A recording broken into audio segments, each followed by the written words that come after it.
Put Josh Gordon on IR. Josh Gordon says he's healthy.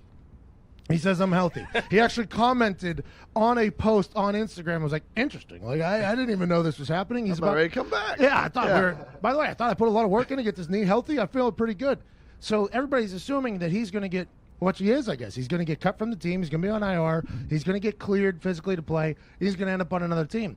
Josh Gordon is a guy that literally makes any team better. Now, the question is, can Josh Gordon stay off the dope? Can Josh Gordon stay healthy? Can Josh Gordon stay the straight line if he's not in the Patriots organization, right? I mean, Josh Gordon has always been a guy who's incredibly talented, I think incredibly likable, just every once in a while makes a bad decision that kind of messes up everything. Yeah. Everything gets messed up just by a bad decision. So will another team want to take a shot on him? Absolutely. Be who you can afford to be. When you're that damn good, you can do whatever you want to do, and people will still take a shot on you. What are some teams that'll get him, though? This is the interesting thing. What are some teams that will get Josh Gordon, who will be in the race to get Josh Gordon?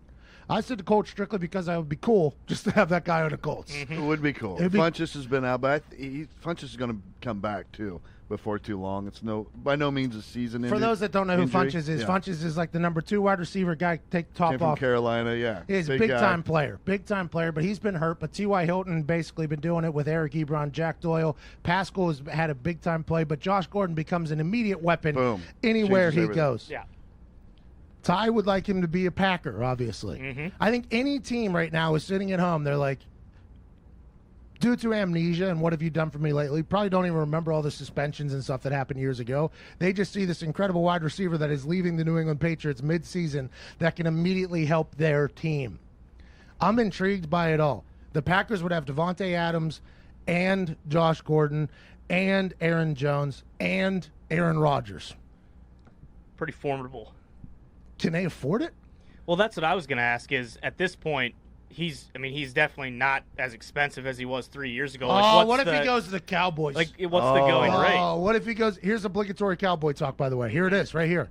If Dak Prescott has Amari Cooper, and Jerry hasn't paid Dak, so there's probably still some cash around that they can at least pay Josh Gordon till the end of the year. Get him, Amari Cooper, Zeke in the back.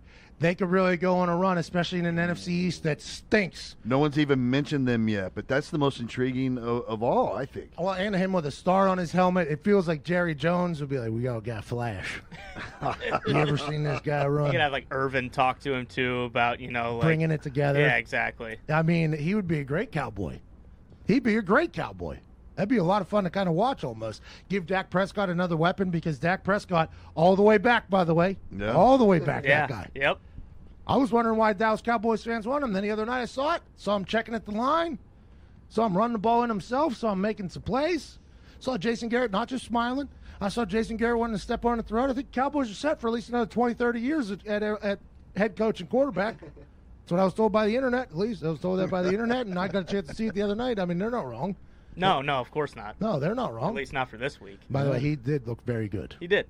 And I think if you put Josh Gordon on that team, oh, my God, now we're playing the game. Now we got a guy that can really do it. With Amari Cooper, that'd be a joke. Because the thing that Josh Gordon does, any team he goes to, the safety has to just kind of like just walk that way. You know, the safety just has to kind of do this, which opens up everything for the tight end, the other wide receiver. If you have 2 number 1s on the field now, what can they do? They can't just shadow both of you. There's going to be an issue. I mean, he immediately makes teams better, except for the Patriots. They're like, don't need him. Get him the hell out of here. We don't need Gronk. We don't need Gordon. We don't need Michael Bennett. Get the hell out. We're still going to win games. It's insane to me how the Patriots continue to do it. Yeah. What about the Seahawks? Too much temptation? I don't know. Bringing him to Seattle? What are we saying? Because the ganja. Yeah.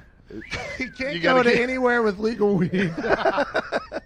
Listen, Josh, we wanted to bring you in, but every other street corner there is literally just a little cafe that you just walk in and they say, what do you want? You could say everything if you really want, and they'll scoop that thing right into a bag. That would be hilarious, I think, if that's even going into the thought. Maybe that's in his brain. Like, I would love to come play there, but it's like candy land to me. Coach Carroll, you and I both know. That'd be because he has seemed to be very, very focused on his mental health and his recovery and everything like that. He's done great. He's done incredible. He's really a guy that has flipped it around. I mean, it's a good story. It is an incredible story. Now he's going to have the opportunity to potentially carry it on right into his next chapter, Or could it all go awry?